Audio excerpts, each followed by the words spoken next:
welcome everybody. This is the Beer Guys Radio Show. We're live. It's Hump Day right now, as we do for the show. It feels weird. It's a weird feeling Hump Day with the Tuesday holiday. So it feels kind of odd.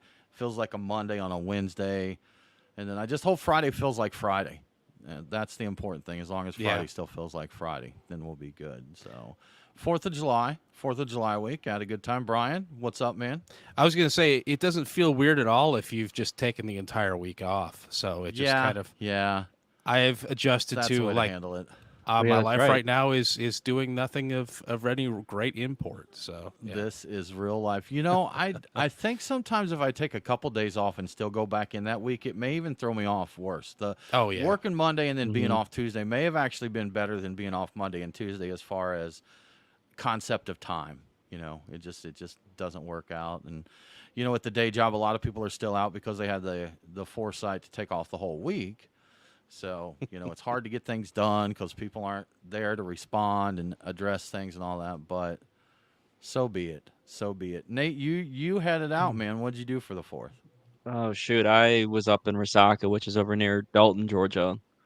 But Saturday I drove down to Columbus, Georgia and back. So I've been all over the state, at least the western and northern part of it.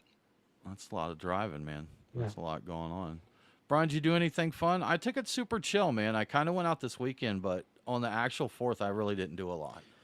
I didn't do too much. We went out and my wife is of the opinion like, oh yeah, restaurants they're open for the 4th because everybody wants to go out to eat. Like nobody was open.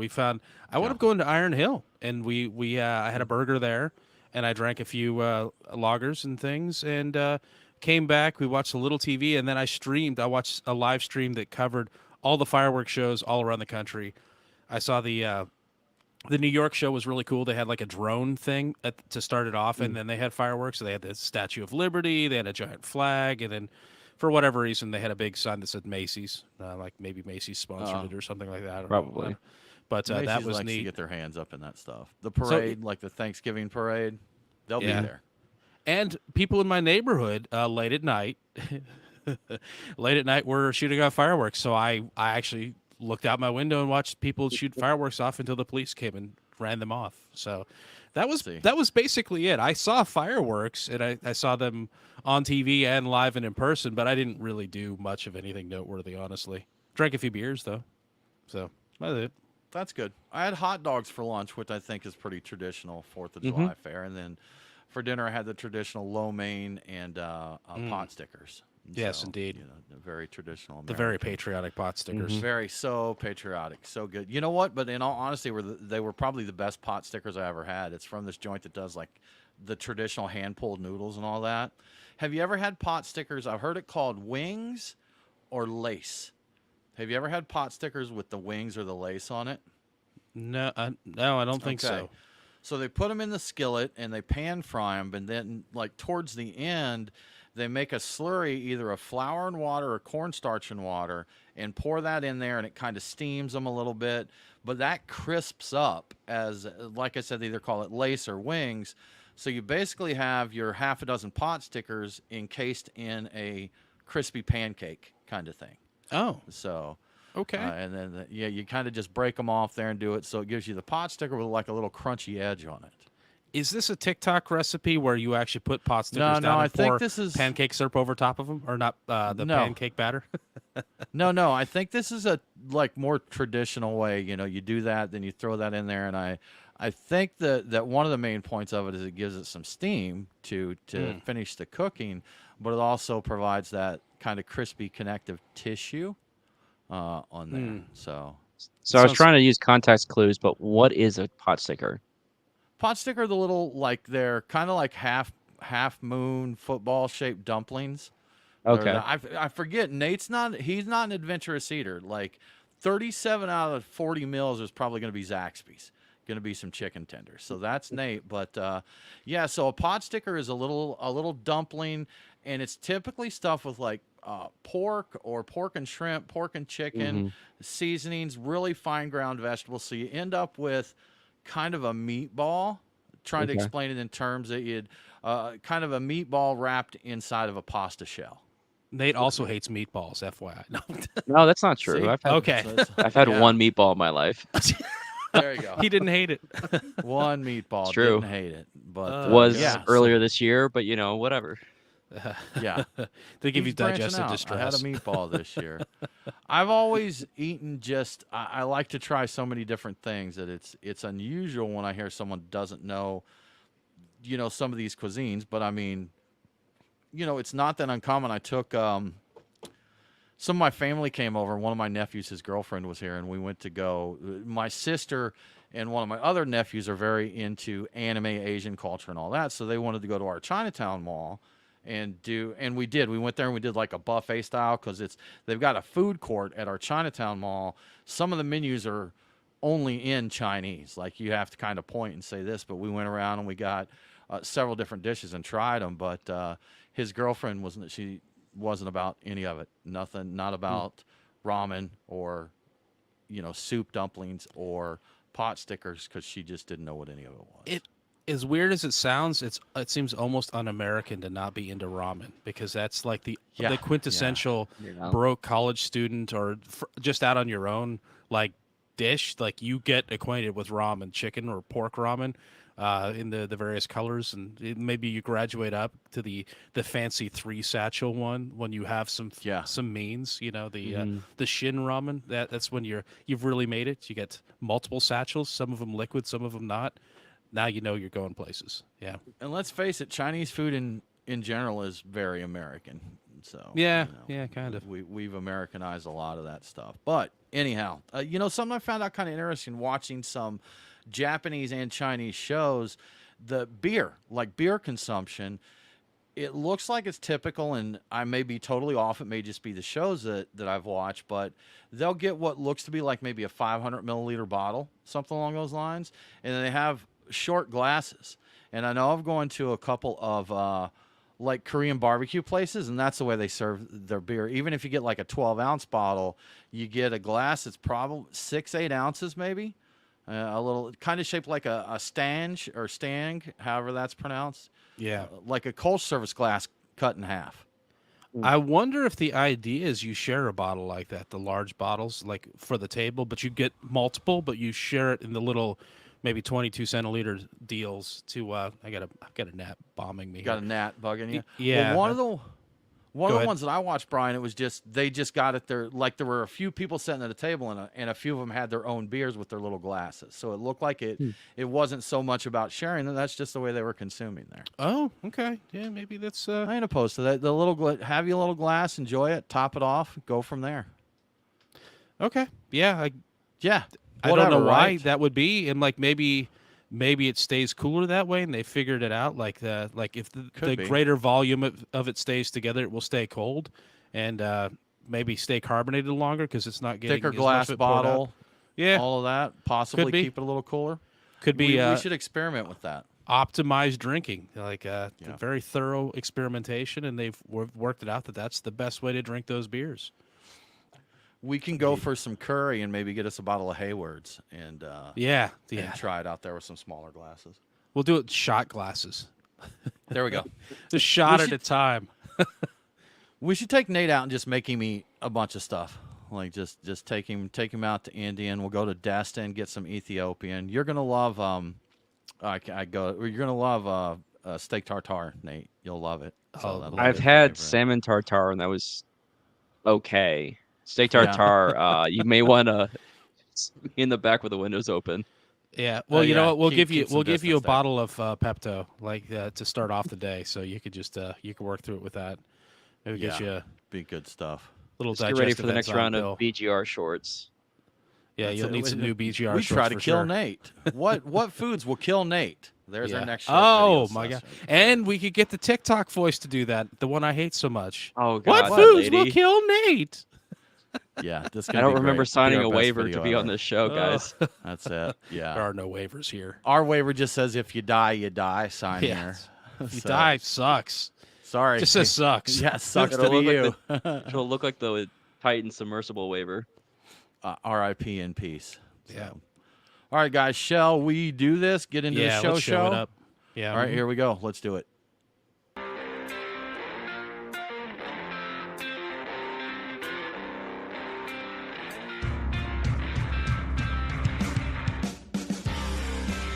Welcome to the Beer Guys Radio Show. We thank you for joining us this week. We've got a lot of hot topics to cover. We've got some fun stuff from across the pond.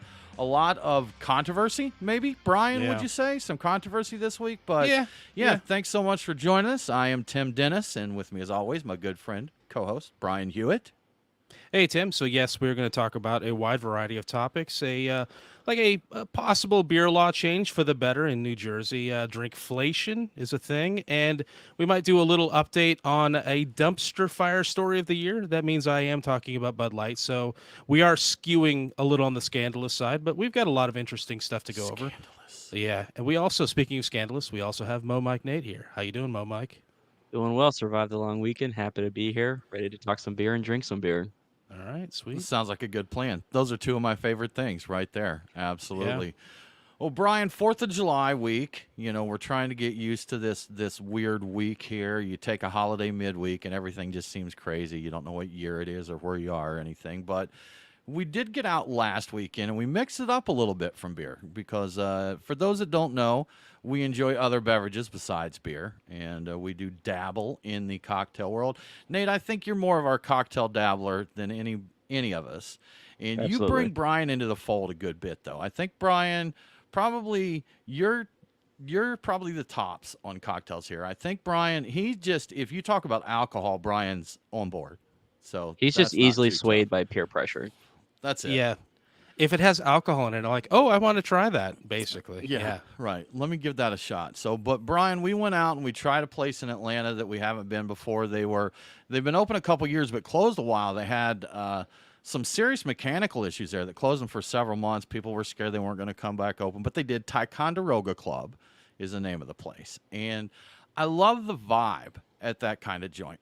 To me, if I'd opened the front door and I'd been on a fisherman's wharf in New England, I wouldn't have felt out of place based on the decor inside of there. They had the dark wood. It looked very sea shanty. No, sea shanty's not the shack. That's a song, right?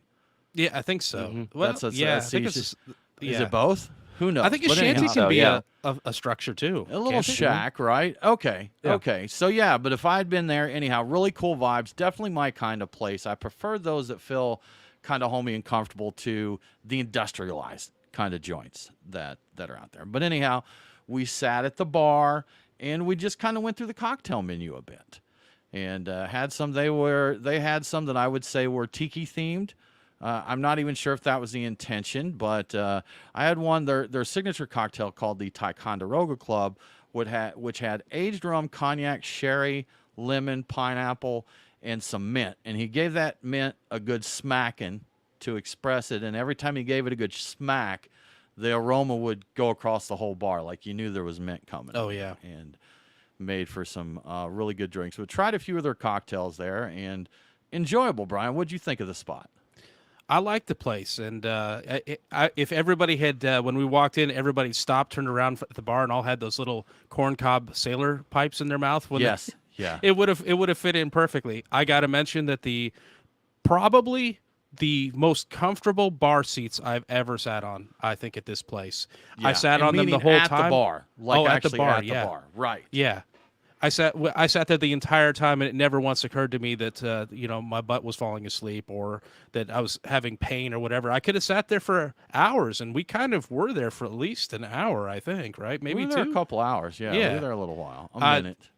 That's nice when you get to be older and you get to be a little bigger, having nice seating. But the important part is I like what they were doing cocktail wise. They had a beer cocktail which made me excited called the Champ Ale, which is made with Narragansett lager and a bunch of other stuff, vermouth, lemon, cane sugar, Angostura bitters, and dry sparkling wine. Beautiful. It was great. It was a great cocktail. At that point, it's still a beer cocktail, but I wonder how much beer was actually in it, but I can't complain. I liked it a lot. I also had to get one that had coffee liqueur in it, just because it had coffee liqueur. It had a bunch of other things called pencil shifting. So the beer cocktail one was Champ Ale, which is appropriate. This one was called pencil shifting. I recommend that too. I don't know what Banyuls is. I think I looked it up, but I forgot. All of these are interesting, harder to come by kind of liqueurs and Amaros and things like that. Pinot de Chartreuse, I'm probably saying that really badly. Close And enough. it even had salt in it, which I thought was weird. I'm like, how is this going to work? And it did. It turns worked. out in a cocktail that I'm learning stuff all the time with this. The salt apparently kind of takes some of the edge off of the coffee liqueur, so it's a little less bitter and maybe gives a little body to the cocktail. It was great. I liked it a lot. Yes, Brian, Tim. I've actually seen suggestions to put a little bit of salt in your coffee grounds when brewing coffee. And the same thing, it tones the bitterness down. It doesn't necessarily make it salty, just takes the edge off the bitterness a little bit. It is quite nice if you get something that's a really aggressive dark roast I've found, and you sprinkle a little bit of salt in it. It does. It actually takes a little bit of that edge off of it, makes it a little bit more maybe caramely. It just I don't put sugar in my coffee, but it almost seems like it somehow makes it a little bit more dessert-like than it would be otherwise. Yeah. And taking some of that edge off can be really nice.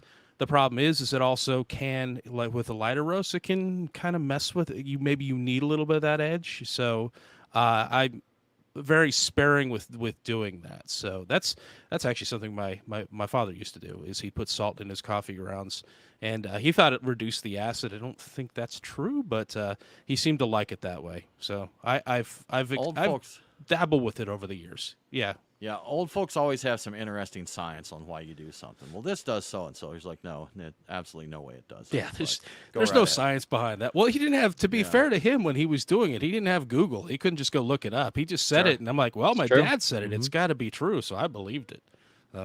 That's I won't say who it is, but I will say that one of my elder family members recently called me, and they know in my day job I work in telecommunications.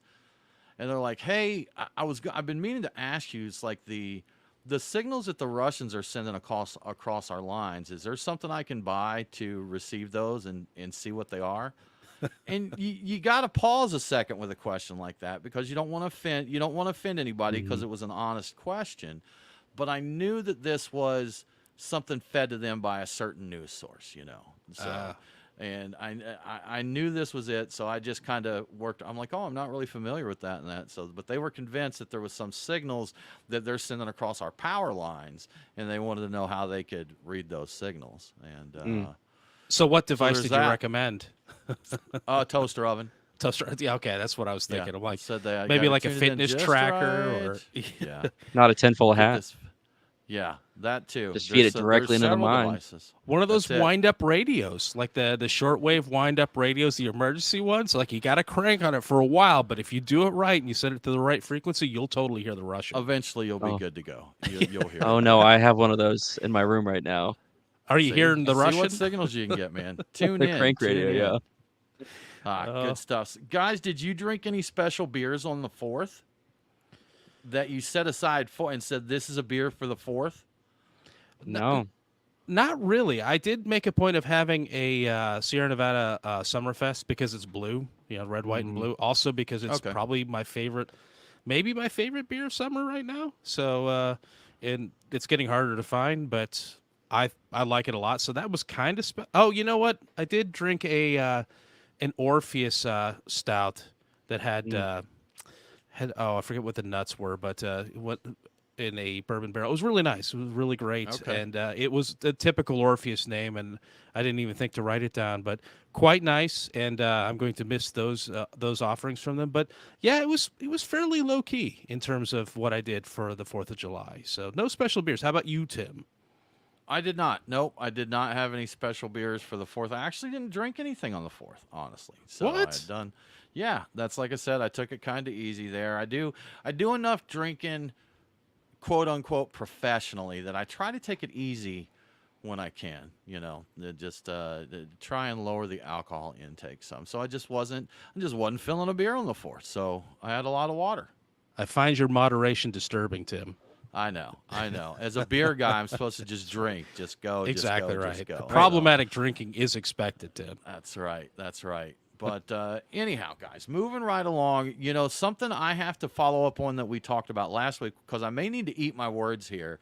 When you talked about the trending beer being the Rocket Pop beers, I've seen so many of them in the last week. So probably another 4 or 5 that I've seen people talking about releasing, and I guess maybe I I'm late to the party here, man. Maybe it is a trend, and I missed it, or I don't know.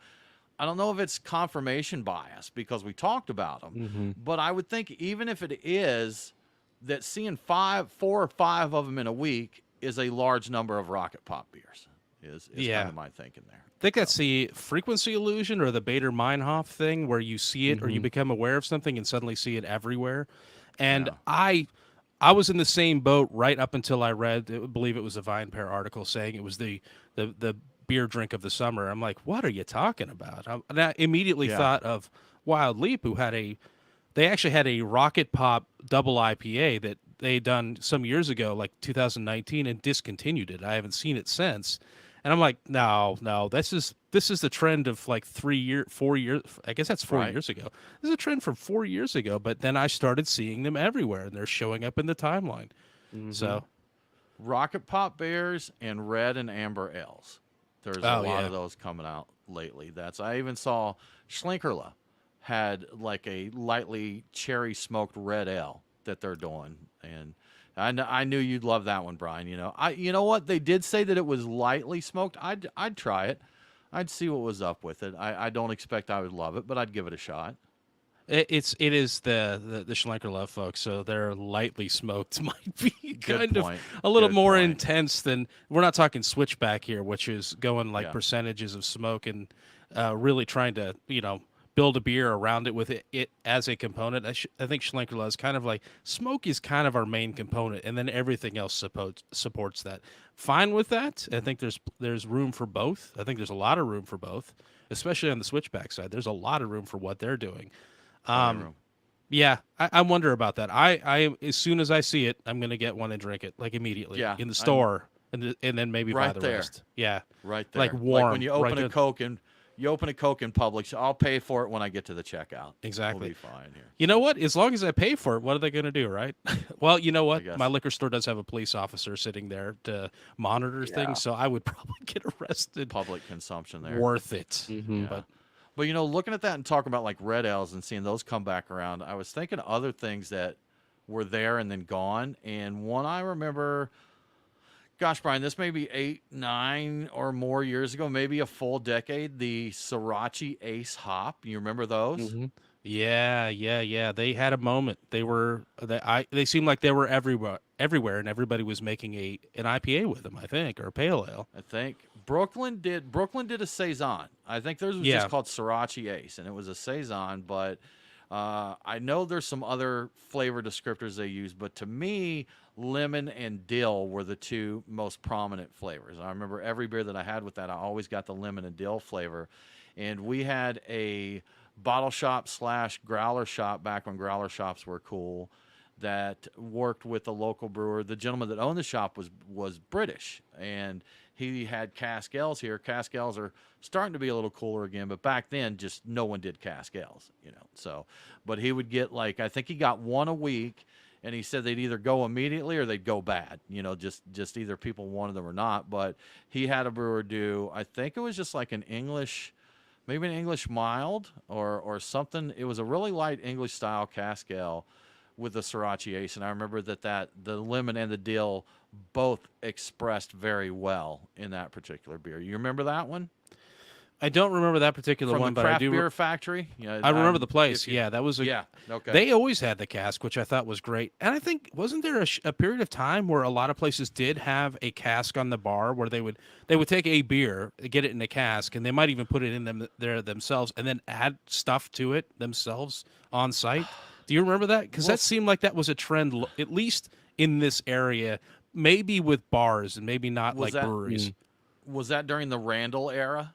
Yeah, that would have been Randall times, yes. Because I remember the Randalls, and man, you just don't see those anymore. But it was always, a bar would have the Randall on where they had some kind of fruit or coffee beans or hops in there.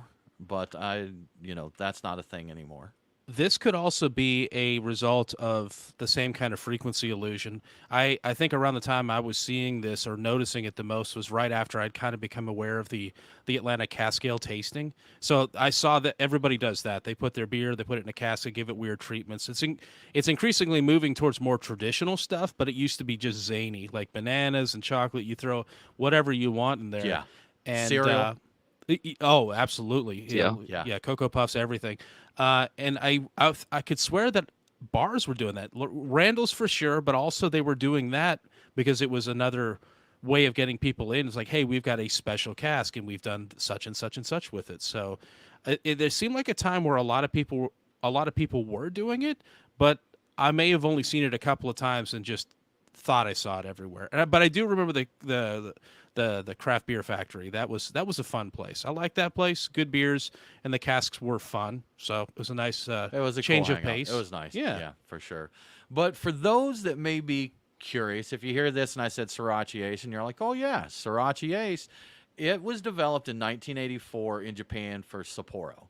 And reading up and looking around on the internet a little bit, it sounds like crops in the U.S. have not been good at all on the Sriracha Ace, and that's one reason that it's down. And in the Asian markets, apparently Sapporo does still have a Sriracha Ace beer, so they get most of the Sriracha Ace hops that are going out there. Almost all of it that goes out there. Brian, I think you did a little looking around for availability of the Sriracha Ace hop, and you found an ounce on eBay for $8.59 of pellets, and then 8 ounces of a 2018 pellet for only $1.37. So that seems like a bargain. That seems weird. It makes me think that there's a period of time where nobody was interested in it. Now maybe that people are, and like we've got this old stock that might be really good in alembic, but I mean, we're looking at what is that 5-year-old hop pellets? Yeah, 5-year-old. I don't think you're gonna get a great beer out of that. Your saison's not gonna work out so well. So yeah, it was interesting. There is some out there apparently though, and these were some of the extremes, but a little harder to find. A lot of places were sold out, so I don't know if I'm looking at the wrong time of the year or the supply really is just that tight. So it's kind of diminished, faded from people's memory, sort of. It's just not cool anymore, man. Yeah. People just don't, other than Sapporo, no one wants those Sriracha Ace. Well, guys, let's talk about our beers of the week, and we want to thank our friends at The Nest for sponsoring this segment. The Nest just had their 3rd of July hog roast. Hopefully some of you made it out there and had a good time with that. Always a good time. No gator on the menu this year, though. So Nope. that was unfortunate. That's sad. But you know what? There's going to be other things there that are smoked and barbecued and fried and slathered in sauces that are going to be good for you. They had they have their KSU stew there. We talked about Brunswick stew on last week's show. Their specific one is called KSU stew, which is after Kennesaw State University, which is there in Kennesaw with them. But go out there. Again, the wings, we love it. The chicken wing index is coming down a little bit. I've seen some better prices. So take advantage of that. Get them while they're low. Get on it. Have a good time with that. But for our beers this week, we've got from Halfway Crooks, Brian sipping some Radix, which is their German Pilsner. He's also got a little vintage here, a little Hair of the Dog, Adam Batch 89, which is an Adam beer. That is from 2013 or approximately 2013, you said, right, Brian? Yeah, I think that's when they added it to Untapped, and that's what I'm going by. And I know that I've had this one other time, and it was in 2014. Gotcha. So it's that old at least. From Monday Night Brewing, Brian's got a little Juice Raptor, which is a Northeast IPA. Nate is bringing Austin Brothers Alpina Amber and Amber Ale, just like we were just talking, Nate. The Reds and Ambers are coming back around as being cool beers. Also from Austin Brothers, Snowdrift Rally, Bonfire Alley, a brown ale. And from Terrapin, keeping with the tiki theme, and Terrapin's a great sponsor of the show, a little Imperial Luau, which is a POG Imperial IPA. Me, I'm only bringing a couple. I can't drink like these guys. I'd be bringing 3, 4, 5 beers to a 1-hour show here. But from 8th State, I have Calm Truths, which is a DIPA. And from Shiner, I want to thank Shiner. They sent us a little care package with some of their prickly pear, which was their summer seasonal. And that is a slightly sweet, slightly tart fruit beer, which I'm enjoying right now. And it's good. I've only had a couple beers with prickly pear, but I've enjoyed them. And I got to say, man, Shiner, they're cool people. I enjoyed, we had them. I'd have them back on the show just to chat with them because they're fun to chat. Yeah. But I don't think their beers get a lot of love, and they do put out some really good stuff. Shiner Bock is still a solid Bock if you just want to, kick back and Bock around for a little while. I still want to. I've forgotten what the answer is, so I want to have Dude back on so he can tell me why the caps are threaded or twist off. I need to know. Twist off. Yeah, I'm like that. That's an important question. I've forgotten the answer. I would like to hear. To open the beer. No, it's to get the beer out. No, to now get the beer now out. I've There you spoiled go. it. Now See? I remember. Yeah. See, now I remember. Now I remember. But that's our beers of the week. Once again, thanks to the Nest for sponsoring our beers of the week segment. We just All get set right. here. Now, want me to edit this part out? Okay, we can. You know what, Tim? We have a scandal in the UK just in time for drinking season this summer. Beers in the UK are about to get even more sessionable with something called drinkflation. Brewers have been cutting the alcohol in the UK to save on taxes, but customers are not seeing a change in the price of their pints, and this is causing a little bit of outrage amongst the people that are drinking. The driving factor here is a regulatory change in the UK that ties taxes on beer directly to the ABV and no other factors. So the big four, there are big four beer names that have started doing this. They've started dropping their ABVs between 0.2% and 0.3%. The ones we would recognize are Foster's and Old Speckled Hen. I've had both. I really liked Old Speckled Hen, by the way. The fractional reductions in the ABV will add up to big savings, like a few cents a can. And if you're making a lot of cans, that's big savings. So the rationale behind shrinkflation or drinkflation is to combat the reality of the rising costs across the board. Though apparently some of these brewers are disingenuously claiming that they're doing it for health reasons, but nobody is buying that. That's complete BS. We all know that. So what do you guys think? Do you think that this is the right approach? Should they just leave the beer the same ABV and just raise the price of it to reflect the raising costs of making the beer? Yeah, I So, kind of feel Brian, like that would be. I feel like that would be the correct way to go is to keep the ABV the same and just raise their prices. Because if you're reducing it by only 0.2 or 0.3% and you're saving a few cents per can, yeah, over the course of a whole batch of packaging, that's a lot of savings on their end. But in order to raise it lower the price a few cents per can on the packaging, it doesn't really just make sense to hand it off to the consumers. I think and Nate, saying that. What would you think? Are you going? Do you care if a beer is 0.2% lower ABV? Let's say all thing else is considered there, that the taste is the same. Body, they've done something to account for the body difference there. Are you going to be offended because you're losing 0.2%? Not personally, no. Yeah. What about you, Brian? I if I couldn't tell the difference, I might not care. But some people are claiming that it's noticeable. I don't know. We are talking about beers that are starting off at maybe at the top being 5%. Some of them are like 4.5%. So we're talking about already really small amounts of alcohol to begin with. I would personally err on the side of just if it's more expensive, just raise the price. You're saving a penny or so a can. Raise the price of the can by 5 cents. And I don't think that's going to kill anybody. And yeah, people are going to complain about that, but people are more angry about keeping the beer the same price and lowering the ABV. So you're going to deal with it either way. Just maintain the integrity of the beer, unless it actually is a better beer as a result of this. If they taste it and say this is better, and we can keep the price the same, then maybe they got an argument there. But that's not at all part of it. So raise the price. Raise the price. Okay, a few thoughts on that. First of all, let's say that you are someone who drinks the same beer every time. I was trying to think of an English beer. It's Old Speckled Hen. Let's say you're an Old Speckled Hen drinker, and it's lost 0.2%. If this is a beer that you have a pint or two of every day, and you've been doing that for 20 years, there is a chance you're going to notice any changes. Even if the brewery does all they can to keep it there, you may notice a 0.2% drop in that beer, and it may not be the beer that you know and love.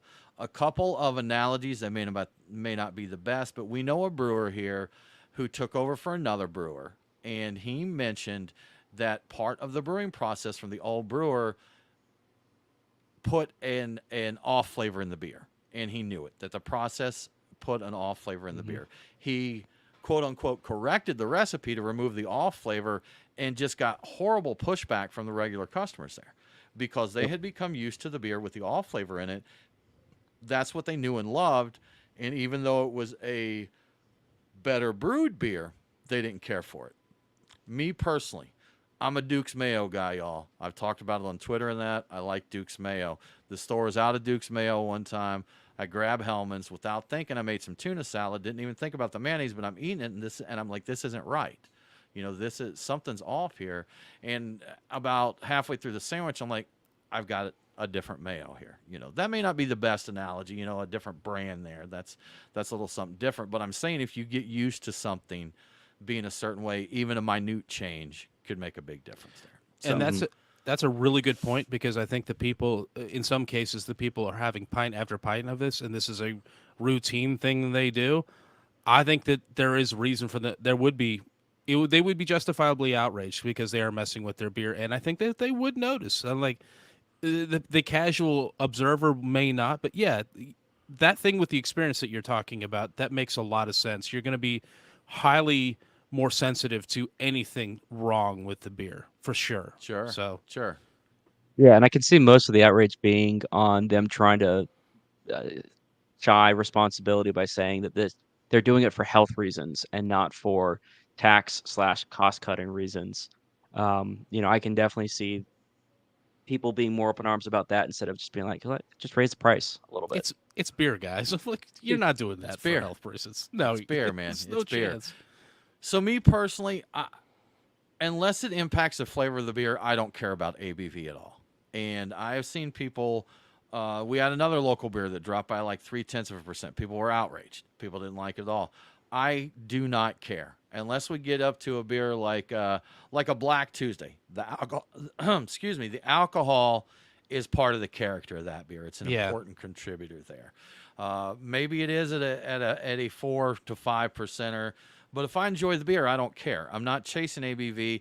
I don't feel I'm ripped off if it's a little lower ABV at the same price, because I'm buying based on whether or not I enjoy the beer. And I'm going to do, if I think I'm paying too much for a beer, then I just won't buy it. Plain and simple there. That's it. And Black Tuesday does vary from one year to the next I've seen it be different by as much as like 19 to 22%. Like that's a fairly significant jump even for a larger beer. But that there's no expectation of that being the same. That is definitely not a session beer. You're not going to the pub every Friday and drinking Black Tuesday. And if you are, maybe I should hang out with you. I don't know. Yeah, we should hang out. Yeah. But that 3% flex there, that's a whole session beer, Brian. Yes, that's an entire beer. It varies by an entire freaking beer. So. But I did run a Twitter poll on this. We didn't get a huge turnout on responses to it, but based on the Twitter poll, 75% of people would prefer that you leave their ABV alone and raise the price. So that's only 25% of people said go ahead and lower the ABV, keep my price where it is. 75% said no, don't mess with my ABV. I'm not having it. I'm surprised you didn't mention this, but there was a lot of uproar over Orpheus's Transmigration of Souls when it went from being a 10% beer to being an 8% beer. And Jason said he did it because he wanted it to be just easier to drink more of, and he thought that the end result was a better beer. I thought it was really good, and I accepted the change, but there was a fair amount of outrage in the local market. People wanted their 10% hit on that thing. That 2% was enough to get people up in arms and had people chasing old cans, and the local beer community went a little nuts over that, and he brought it back. He brought it back, and it is back to 10%, right? Yep, yeah. It went back. So people wanted that. They didn't want a more sessionable Transmigration of Souls. They wanted their 10% DIPA. So 2%'s a big jump. I see that. 2% is a significant difference there. So he did it well, though. It was a good beer. Jump. Crazy stuff. Well, y'all, we want to give a shout out to some of our absolutely amazing sponsors. Brian Hewitt, I would love for you to tell me about Truck and Tap. Yes. So we're kind of doing a bit of a variety show today. And you know who else is about variety? Well, Tim gave it away. It's Truck and Tap. Here's what I'm talking about. So this week, I could have visited Truck and Tap in Duluth on Friday and paired Heavy Seas Loose Cannon IPA, which I do enjoy, with some tasty meatballs. Then I could have headed over to the Alpharetta location on Saturday and had a jamwich sandwich with a Terrapin Espresso Martini White Stout, because I think both of those are kind of crazy, the sandwiches and that Martini White Stout. And then over to Truck and Tap in Woodstock on Sunday for tacos and a spicy margarita sour from Six Bridges. So how is this possible, you ask? Each location has a different food truck every day and a different 20 tap beer lineup every day as well. The combinations are only limited by your creativity. Check the website, truckandtap.com, and find your next pairing at Truck and Tap. So there you go. We could have taken Nate out to up his meatball numbers. Yes, when he mentioned we could meatballs. have added some to it there, absolutely. Or you could have just taken me down the road to Tabs at Feast. Truck and Tap down at the Battery. That's it. We can get him down there at Taps at Feast, and we can get him. You know what? They don't have the squid on a stick anymore. No, they don't. Because that would be a good one to try. But we'll get him a sushi burrito or a sushi donut, and we'll be good to go. Get him some sake too, little sake bomb to wash it down. Sake bombs. Yeah. You know, and since we're already down there at the Taps at Feast at Truist Park at the Battery in Atlanta, we should also pop over to the Terrapin Atlanta Brewery. So we talked about summer beers last week, and right now at the tap room, they've got quite a few to cool you down there. You can get their watermelon goza, which brings all the flavors of summer there with your watermelon and salt. I heard some people think that watermelon with salt is crazy, and I just don't get that. That just seems so normal to me. So get the watermelon goza, little tart, got your watermelon in there, and of course some salt. You've got to. You want something a little lighter, maybe go for the Los Bravos, the Mexican lager there. Those are popular, good times there. Or, you know, like Nate, maybe you want to go a little tiki there. Get you Luau Crunkles, which is their Pog IPA there. Or you can even go with the Dugout Keller Pills. There's a lot of summer crushable beers there. If you're not feeling a summer crushable beer, they always have some stouts and some heavier IPAs on there. You can do what you want. You can live your life the way you want to live at the Terrapin Brewery, Atlanta. Y'all, we're going to take a quick break. We are going to get some fresh beers, take a bathroom break, and we'll be back in less than 5 minutes. See you soon.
We're back.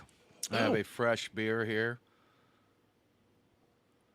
I have to be careful when drinking on mic because I hate drinking or eating sounds on a podcast or anything. And I'll take a sip of beer and smack my lips afterwards and all that. So I try to be really careful. And I was looking around. As you do, Brian, I was researching the competition the other day and looking around and listening to some other podcasts, looking at reviews and commentary from them to see what people are saying. And there was one that commented on another podcast that said he had to quit. This particular podcast focused on tasting and talking about beers.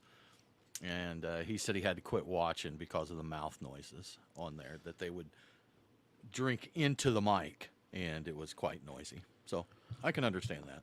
And as we've discussed it, I'm not a fan of the ASMR videos, and I do not like cooking videos that have like the mic right down in their pot, and you hear all the sloppy, gloppy, plopping, watery sounds. I hate that. Oh, I hate that. Like, I think it's fine if your video has the normal sounds that you would hear ordinarily while you're cooking, and I don't mind maybe the sizzle is being a little amplified or whatever. But have it down there and hear every weird sloppy noise that you wouldn't ordinarily hear. It seems gratuitous and gross. Just I don't like it. Yeah, I don't like it at all. I'm like this. I'm not happy about this. I'd rather have like a zen quiet than hear this gloppiness. Like, nope, pass. There's certain things, like I would love to talk to a psychiatrist, psychologist, whichever one it is about this, but there's a condition that certain noises make you unrealistically angry, like almost a physical discomfort. For me, someone chewing ice, it's stressful for me. It's legitimately stressful for me. It's very mentally and physically uncomfortable. I'm crazy. What can I say? But it's the same thing with eating sounds, and especially there's these videos out there that the whole point of the video is to be as disgusting and noisy as you can. And I just don't get it. I just don't get it, man. And I saw where someone commented on one of those videos and said, you know, this is disgusting, this and that, and someone's like, shut up, it's part of the aesthetic. So apparently there's a lot of people that enjoy that, and I don't get it, y'all. But here's the thing I need to find out about. If I see an animal, like if you show me a puppy eating some kind of snack and he's making the most noise anyone has ever seen, I'm like, oh my God, that's adorable. I love that so much. So as long as it's an animal doing it, I'm okay with it. Like that makes me think of another thing that I see people do on social media, because you can get away with it because it's not technically anything dirty or whatever. Feet. Like, I don't want to see anybody's feet at all, ever. I'm like, even attractive people's feet. I'm like, no, it's your foot. I don't want to see it. Some people, that's the world to them, and because it's not defined as a naughty part by the people who define these things, then so people do that, and I'm like, no, pass, just pass. I bet there's videos out there of people eating with their feet. Oh, I'm sure. Oh yeah. I've never seen them, and I hate them already. But, well, I know there was okay. Well, there was a little tangent. That was fun. That was a little extra stuff. gem for the live stream. Enjoy that. There you go. Things that annoy us or that we like. No to ASMR and eating videos, unless for me personally it's an animal and then it's precious, like that porcupine that eats the corn and makes the funny noises. It's the greatest thing ever. Anyhow. Okay. Yeah. All right, Brian. I'm gonna bring you in here, man. Well, Brian, on the drinkflation side, controversial topic. People don't love it, but we got some good news here. Something we've been following for a while.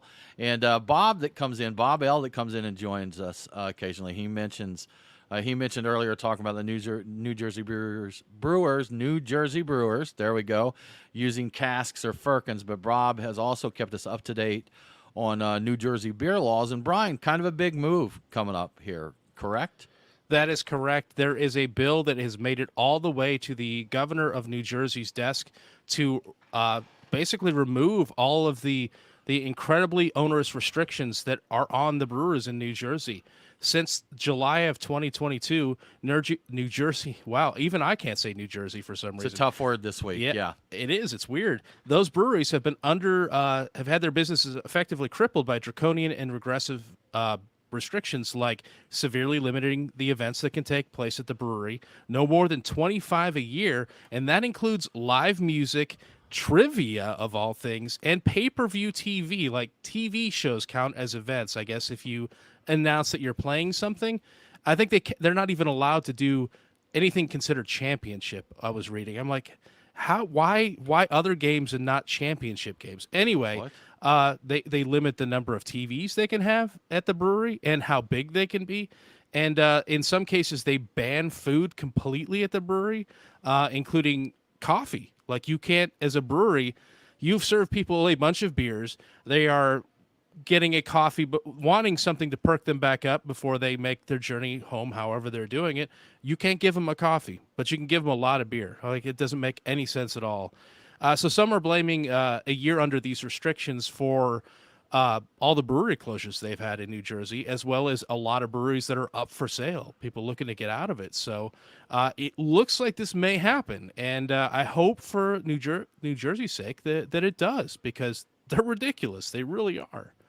Yeah, good luck, New Jersey. And, the thing that's so crazy about beer laws is from state to state, they can contradict each other. Like, there's no rhyme or reason for it. I remember seeing a story several years ago, I think it may have been in Indiana, where you couldn't have a tap room unless you served food. It was absolutely required. And the state even made some laws, like saying you had to offer one sandwich offering. There had to be coffee and tea, non-alcoholic beverages. And I think they even threw something in there about soup, like having soup. So this one brewery literally had, like, I think it was maybe the sandwich crackers, like the crackers with the peanut butter between them, like, could count as like a sandwich. Oh. And they had like 6 cans of Campbell soup stacked up on a shelf, and it's like bowl of Campbell soup. They're like, whatever can we pick off the top of the stack was what it was. So they did this whole menu just to meet state guidelines there, and knowing that it was, crazy. But then you go to New Jersey, and it's like, you can't do this. When Augie Carton was in town for one of our festivals, we talked to him a little bit with Carton Brewing up there in New Jersey, and he mentioned that he came in, flew to the airport, immediately went down to Halfway Crooks, and he was thinking, man, I wonder if they're going to have some food there or anything. And then he gets there, and of course they have a kitchen and they serve food, and he's like, of course they do, because this state isn't New Jersey. And he was telling us that even if breweries there could have a food truck, they couldn't tell anybody that the food truck was there. Like, that was part of what was against the law, was announcing that it was there. So if there was a food truck there, you just had to show up and hope, if you were hungry, that there was a food truck there. So, and it's ridiculous. A lot of these laws, they're meant to hurt, hurt breweries or to stifle competition or whatever it may be. This sounds something to me that was probably driven by bars and restaurants. Oh, for sure. Places that, you get your food and you get your drinks and you go to your events and all this. Definitely sounds like something that was driven from that. And, you get the right person with the right association that knows the right politician or lobbyist, and you get some crazy things accomplished. But hope they get it passed, loosen some things up there. Who doesn't want to go to the brewery and watch a game? Have a bite to eat or something there, it just makes sense. But it's nuts. And part of what's really hurting the breweries is some of them the event thing is actually bigger than you might think, because weddings and bachelor parties and things like that, good point. Events they were holding, events, huh?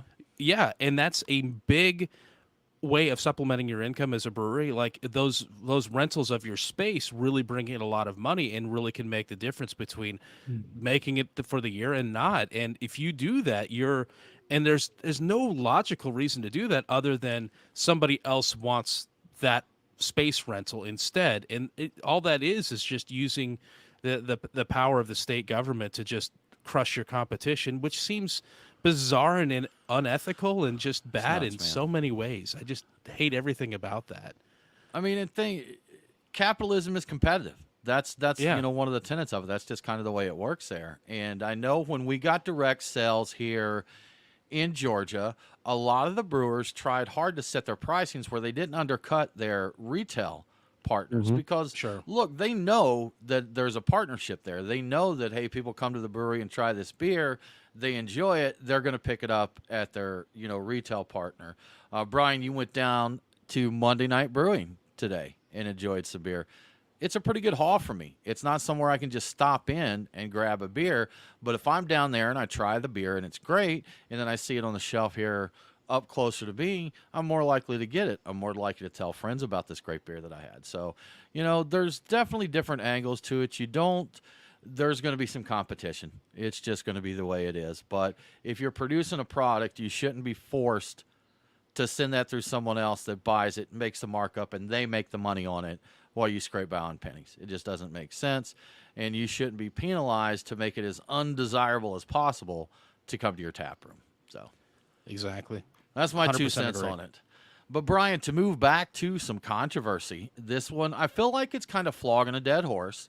Yes. But at the same time, there continues to be new developments in it. And I'll admit, I find this very interesting because I think it's a unique case where the Anheuser-Busch, Dylan Mulvaney, Bud Light, just such a bunch of drama there.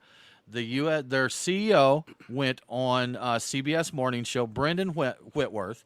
Brian, I watched the interview. I watched the whole thing through, just a slow train wreck the whole time.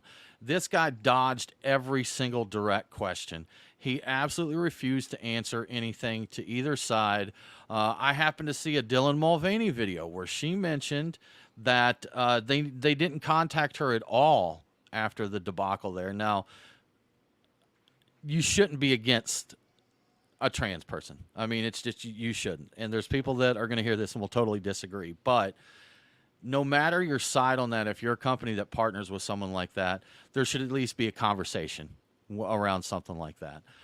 They didn't answer to their conservative, I would say, is probably a fair statement. Customers were the ones that were offended by that, and they have continued to try their absolute best to avoid directly answering any questions at all. So the CEO went on to stuff talking about, this becomes divisive, and that's not what Bud Light is about. We're about bringing people together. They've launched a summer ad campaign that shows a bunch of people going around their backyard, toting kegs and opening bottles and all this stuff, and they've just done everything they could to not address any of these issues. He even went on further to talk about that his main concern was like the employees and how the employees had been hurt and all of this, and I don't doubt they have. There's some people that are vitriolic over this, and they're just they're taking it out on anybody at all that has anything to do with Bud Light. It's just a ridiculous situation. The big thing here, Brian, is he made a comment and he wanted to deal out and say this was a gift to the trans influencer, to Dylan Mulvaney. This was a gift. It was something he did. He made a point to say it was just one can, but they've tried very hard, and the end result is everybody's still mad at him. Yeah. So they haven't addressed either side satisfactorily for those two sides. They're trying to avoid it and just move forward and saying Bud Light is about bringing people together without addressing how much people were torn apart over this. And since, they were involved with that, they really should come up. And I think it is, he did say they've supported LGBT causes a lot of times. He made that point, but would not address, and if I remember correctly, I think they said if you go back and do it again, would you do it again? And he absolutely would not answer that. Absolutely would not answer that question. No chance he of couldn't. saying that. Yeah. He couldn't. So, answering that question is... So here's the thing. You know what? Let me get your guys' thoughts on this, because here's my take on this. We all know what happened when Dylan Mulvaney put her video out. And y'all, it was seriously one video where she showed off the can they made and talked about drinking Bud Light. In her follow-up video, she said trans and gay people drink beer. They do. And it's unfortunate the way things went. We know that the conservative side, the people that are for traditional values, are against gay and lesbian trans people, just hate it. They wanted Bud Light to come out and condemn it, and AB wouldn't do that. But Brian, what do you think of this whole thing, and what do you think of the way Bud Light is addressing this? And if you were a conservative, would you continue to drink Bud Light, or would you feel any better? Or if you were a trans person, how would you feel with all of this? I'd feel no different. I'd feel like they're just ignoring it. They're waiting it out to wait for everybody to forget about this. The thing about this is it keeps delivering, and they keep making missteps. And I've looked at their social media account, and at least on Twitter, and they're still getting lit up by people who aren't having a bit of it. So it's kind of crazy. And on the other side, and I'm not a trans person, so I can't say definitively, but I would assume that you're not answering anything from our side. At the very least, the first thing they should have done, he's concerned about the employees. They should have reached out to her to make sure, are you good? Is there anything we can do to help? Is everything good? Are you safe? Just how you doing? Something. And just a nothing at all. And you don't have to make a big public thing of it. Just like, this is somebody reportedly that they were in a partnership with, and that's the word that's been used a number of times by Dylan Mulvaney and other people. Yes, it was a limited amount of can or cans, and that's up for dispute. But I would think that if you sent the can, then you ought to check on the person at least to make sure they're good. That's the least they could have done. If with all of this going on, had they done the exact same thing, but Dylan Mulvaney came out and said, "Hey, they've been good to me. They've been concerned about me. They've offered me help if I need it, whatever." I think that at least that side of it would have not thrown them out of all of their bars, because Bud Light's getting thrown out of sure are the LGBTQ bars, basically. Like, they're getting thrown out of there. They're getting thrown out of all the Kid Rock stuff. Like, both sides are throwing them out. Everybody's mad. Yeah, you're standing in the middle and angering everybody. You're not. This is bad.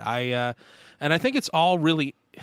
It's kind of in a way tragic, because it all seems based upon a misconception of what the original deal was, because it was initially pitched as though this was the new face of Bud Light.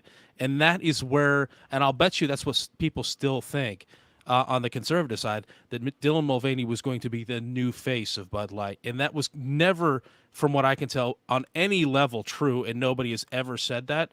But for some reason, people ran with it, and once they decided that, they picked their outrage, and it doesn't matter how things change, they're already mad. So I don't know what you can do.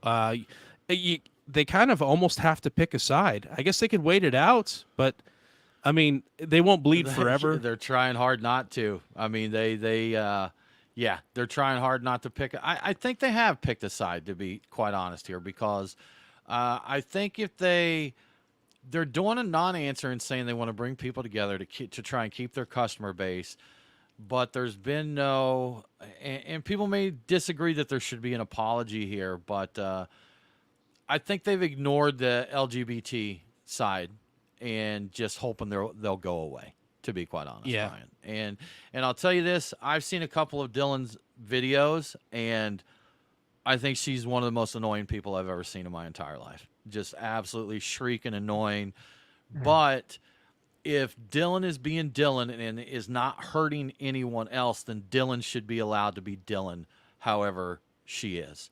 And I think that I think it should be easy to support people being who they are, as long as they're not hurting anybody else or doing anything. You don't want to be gay married, don't get gay married. That seems like a no-brainer to me, but I guess it's not, But yeah, I think that this is interesting. And we've seen, Modelo made the prediction that they would become number one long before the Dylan Mulvaney thing did. So this just escalated things. Yeah, it sped it up, basically. Yeah. Crazy stuff. I think this is a good market study, maybe. I imagine this will be talked about a lot, and I don't think AB will regain that lost market share. But Brian, you've got a little follow-up news there related to this, correct? Indeed. And I want to say one last thing. They're waiting it out because I think that they've lost what they're going to lose. I don't think they're going to lose a lot more. What they've lost is probably all they're going to lose. But their attempt at this point right now is effectively giving away free beer over the 4th of July week or weekend, however you wound up celebrating it.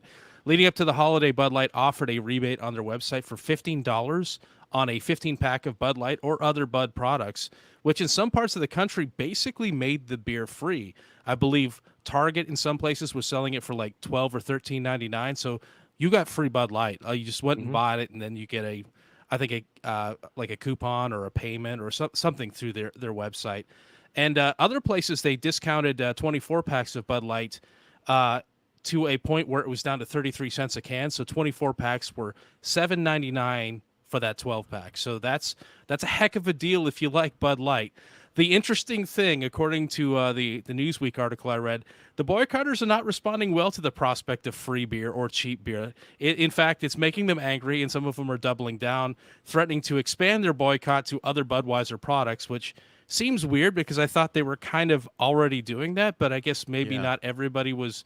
Maybe they thought Bud Light was its own little thing in the world or something like that. So they're angry about it, and I don't know how they're going to get any more boycotty than they are, but apparently some are going to continue to boycott. So there you go. Yeah, I didn't think it was just the Bud Light, and I know that there was jokes about it when it first happened because they're like, okay, I'm never drinking Bud Light again. Give me some Busch, and they're like, it's Anheuser-Busch, y'all. It's still the same. Yeah, Busch. They're like, what? So, but yeah, I mean, this has been interesting to watch. I think that's about the best that I can say with it. That it's just been handled so poorly, and at a corporate level, you should have a team of people that can tell. And maybe this is the way the team's telling him to go.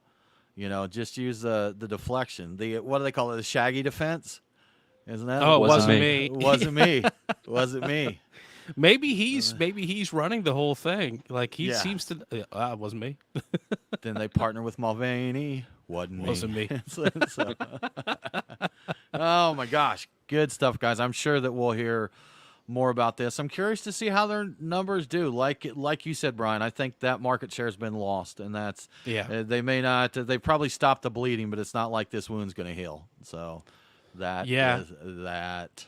And I think that they were already kind of, I remember reading early on, they were already kind of envisioning Mick Ultra being their next really big thing. And that was eventually, Bud Light was eventually going to give way to that because the Bud Light drinkers were already kind of an aging demographic. And I think that the younger folks were much more into Michelob Ultra. So I think that they may be looking at this long run and saying, yeah, it's kind of hurts right now, but if we stop the loss at this point and say nothing more and just deal with the fact that we've lost what we've lost, we're gonna wind up having people, the younger people who forget about this, they'll be drinking Mick Ultra, and we'll get all of that market share back. It'll all come back to us. That's what I'm guessing is the long-term strategy. Let people forget. So it may work for them. It probably will, actually. That's just how people are. Brand preferences change, man. Just like we talked about on our Dad Beers episode. You know, you had the hams and the Heileman's Old Style and all that Bud Heavy back in the day. You know, the taste changed, people's preferences changed. So, you know, Bud Light, it was dying out, and I guess they just helped to drive the nail in there a little bit more. Move on. Yep, looks like it. So crazy stuff. Well, y'all, I think that about wraps it up for this episode of the Beer Guys Radio Show. As always, we really appreciate you tuning in and hanging out with us. Please do come back next week. We'll be live streaming the same time, 7 p.m. Eastern. You can join us for the live stream if you want to get the show before the podcast releases. So we're on all the popular streaming platforms, Facebook, YouTube, Twitter, Twitch, LinkedIn even, I think, Brian. Yes. We're out there. Crazy. So you can check it out. If you really love what we're doing, we'd love for you to go out over and check out our Patreon page. We're going to give you cool perks. We're going to give you access to our Discord chat where we talk about just a little bit of everything, including beer. We would love to have you there. So thanks again for tuning in. Have a great week, and don't forget to drink local. Cheers.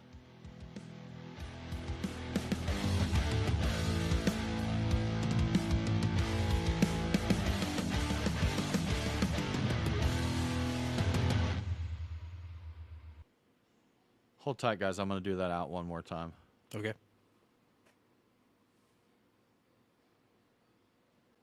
Thanks again for tuning in. Have a great week, and don't forget to drink local. Cheers.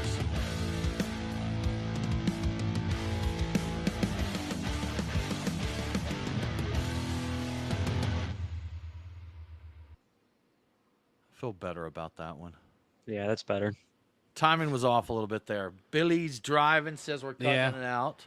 Amanda said hi. She may be gone now. She said she was just popping in, but she'd check out the show later. So she'll see it later. We'll say hi. Thank you much. We missed you much. We appreciate it. I think I saw old Stephen Pete here. Stephen, if you're still around, cheers to Kettle Rock Brewing. We appreciate you hanging with us. As always, What a show this week! I imagine there'll be some people that didn't care for my stance, my rant. There, it happens, man. It happens. Just let people be people, man. If they're not hurting anybody, let people be whoever they are. Have the gayest wedding ever. Listen to the gayest music ever. Do what you want. Put a dress on. Put some glitter on your face. I've been thinking about getting my nails painted. I think I would look cool with black nails, or maybe green to or maybe black and green to go with our logo. So I'll be honest with you. In my experience, I've never seen black fingernails in anybody that thought, "Ooh, that's hot."